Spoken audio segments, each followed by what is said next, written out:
আসসালামু আলাইকুম। নিশাস কুকিং স্টোরিজে আপনাদের সবাইকে স্বাগত। আজকে আমরা বাড়িতেই চিলি ফ্লেক্স বানিয়েছি, সেটারই রেসিপি আপনাদের সঙ্গে শেয়ার করব। খুবই সহজ। প্রথমেই আমাদের লাগবে শুকনো লঙ্কা। এটা আপনারা বাজারে যে কোনো দোকানেই কিনতে পেয়ে যাবেন। এখন এগুলোকে আমরা গরম কড়ায় ভালোভাবে ভেজে নেব। লঙ্কাগুলো দেওয়ার পর নাড়া থামানো যাবে না, নাহলে লঙ্কাগুলো পুড়ে যাবে। তাই যতক্ষণ একটা কালচে ভাব চলে আসছে ততক্ষণ কন্টিনিউয়াসলি নেড়েই যেতে হবে।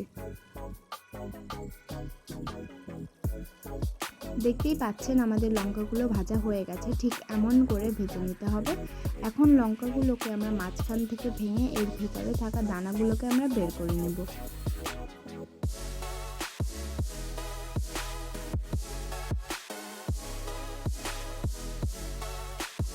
লঙ্কার দানাগুলো সব বের করা হয়ে গেছে। এখন এই লঙ্কাগুলো আমরা মিক্সচার গ্রাইন্ডারে দিয়ে গ্রাইন্ড করে নেব। 8 থেকে 10 সেকেন্ডের মতো গ্রাইন্ড করলেই আমাদের হয়ে যাবে। তো দেখতেই পাচ্ছেন আমাদের গ্রাইন্ড করা হয়ে গেছে। এখন লঙ্কার মিক্সচারটিকে দানাগুলোর সাথে আমরা মিশিয়ে নেব, তাহলেই হয়ে যাবে আমাদের হোমমেড চিলি ফ্লেক্স। দেখতেই পাচ্ছেন আমাদের কত সহজে চিলি ফ্লেক্স রেডি হয়ে গেছে। এমন সহজ ও ভিন্ন ধরনের সুস্বাদু রেসিপি দেখতে নিশাস কুকিং স্টোরিজকে সাবস্ক্রাইব করে আমাদের পাশে থাকবেন ও ভিডিওটিকে একটা লাইক করে দেবেন। দেখা হচ্ছে নেক্সট ভিডিওতে।